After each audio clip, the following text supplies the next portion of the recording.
भाग, समय का भेद और हमारी असावधानी कई बार हमें समस्या में डाल देती और हमें पीड़ा पहुंचाती। फिर हम कभी अपने मित्रों से, कभी अपने आप से, कभी ईश्वर से केवल एक ही प्रश्न पूछते हैं कि क्यों, मेरे साथ ही ऐसा क्यों हुआ? इस प्रश्न का उत्तर किसी के पास नहीं। ये प्रश्न एक चक्रव्यूह की तरह है और इससे निकलने का मार्ग भी एक प्रश्न से ही आता है। यदि ऐसी अनुभूति हो तो स्वयं से प्रश्न पूछिए कि अब मैं ऐसा क्या करूं कि उस पीड़ा का अंत हो जाए। यदि मार्ग में बाधा आए तो ये प्रश्न ना करें कि बाधा मेरे समक्ष ही क्यों आए, बल्कि ये देखें कि उस बाधा से कई लोग आगे भी बढ़े हैं। आगे बढ़ने के लिए पांव से धरती को धकेलना पड़ता है। जो बीत गया उसकी पीड़ा का मरहम बीते हुए कल में नहीं, आने वाले भविष्य में मिलेगा। वर्तमान को अतीत के अन्याय का शोक मनाने में व्यर्थ ना करें।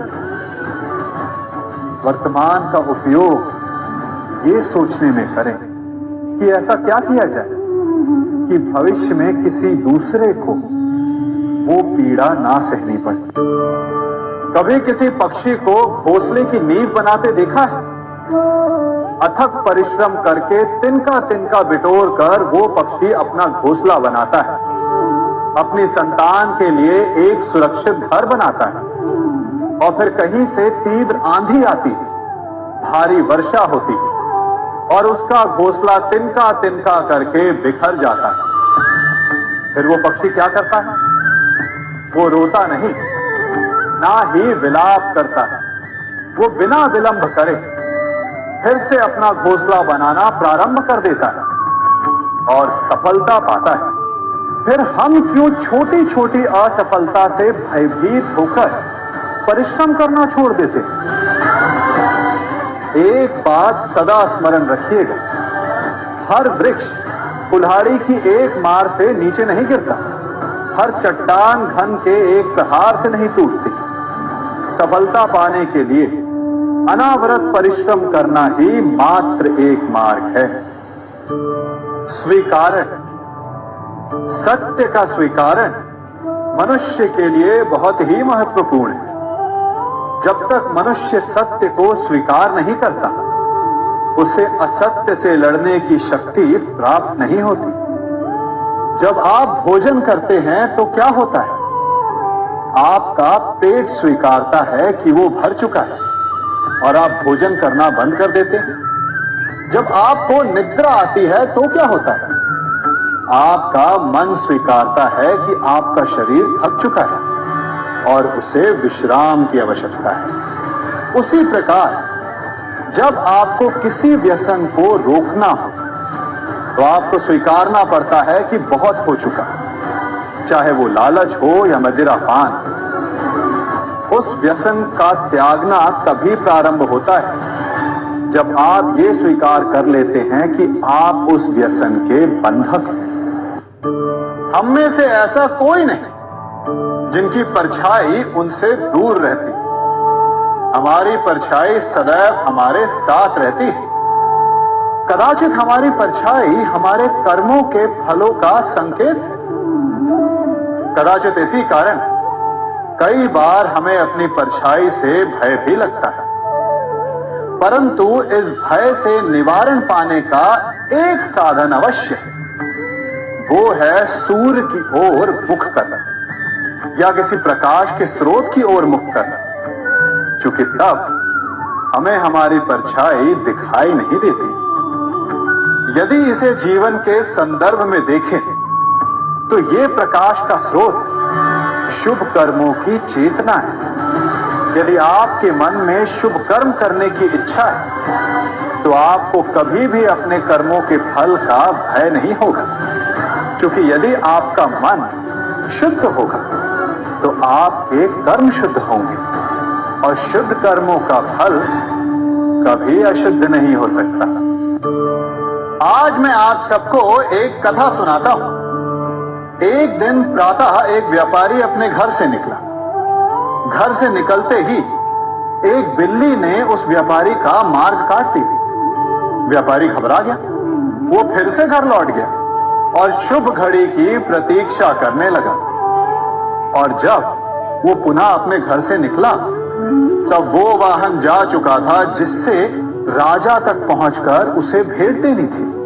राजा को भेंट नहीं मिली। राजा क्रोधित हो गए। राजा ने उस व्यापारी का व्यापार बंद करवा दिया। इस कारण व्यापारी क्रोधित होकर घर पर अपनी पत्नी से लड़ बैठा। पत्नी अपने बच्चों समेत मैके वापस चली गई और उस व्यापारी के जीवन में यदि कुछ रह गया था तो केवल अंधकार। और इन सब का कारण वो उस बिल्ली को मानता रहा जिसने उसका मार्ग काटा था। ऐसा ही एक दूसरा व्यापारी राजा को भेंट देने निकला और उस व्यापारी का मार्ग भी एक बिल्ली ने काट दिया। वो व्यापारी तनिक घबराया, परंतु उसने आगे बढ़ना अधिक उचित समझा। राजा तक वो समय पर पहुंचा। उसने राजा को भेंट दी। राजा प्रसन्न हुए और राजा ने व्यापारी को अपना व्यापार बढ़ाने की अनुमति दी, स्वर्ण आभूषण दी।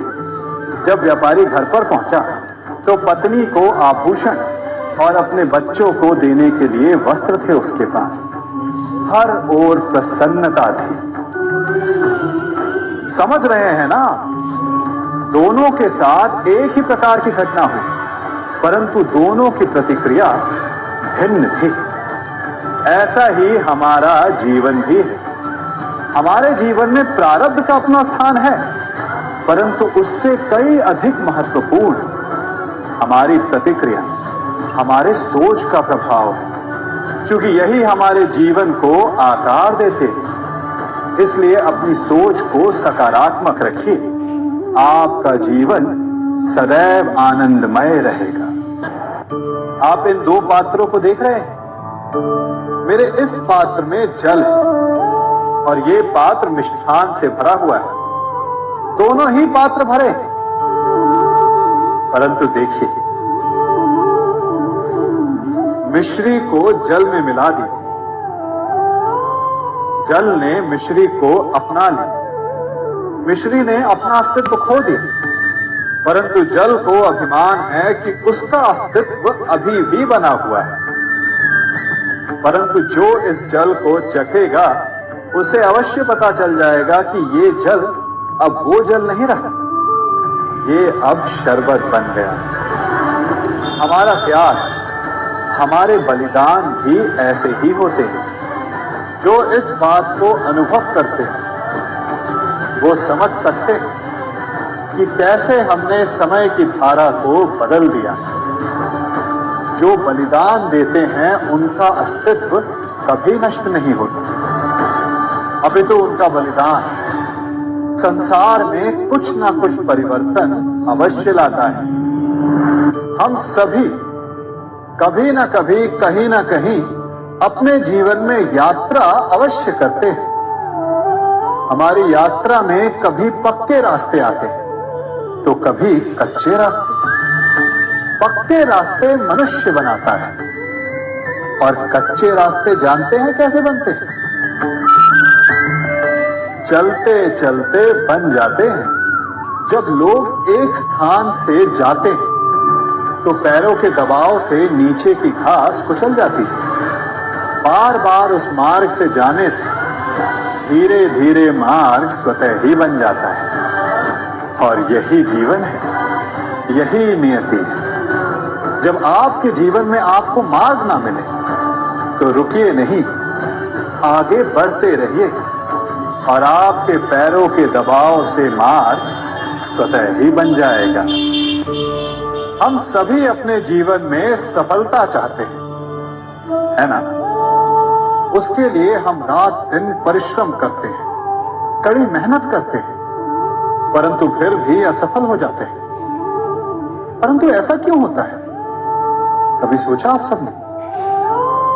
क्योंकि सफलता पाने का मंत्र बड़ा कठिन नहीं, बड़ा सरल है। उचित विचार, उचित समय, उचित स्थान पर उचित प्रहार। जब आपके विचार, समय, स्थान और प्रहार यानी परिश्रम उचित है, तो सफलता आप ही को मिलेगी। जिस प्रकार एक लोहार लोहे से कुछ बनाते समय उस लोहे के सही ताप तक के आने की प्रतीक्षा करता है और समय आने पर उचित स्थान पर पर्याप्त बल से प्रहार करता है और लोहा आकार ले लेता है, ठीक उसी प्रकार आपकी सफलता भी आकार लेती है। दोस्तों वीडियो अच्छी लगी हो तो सब्सक्राइब कर दीजिएगा। धन्यवाद।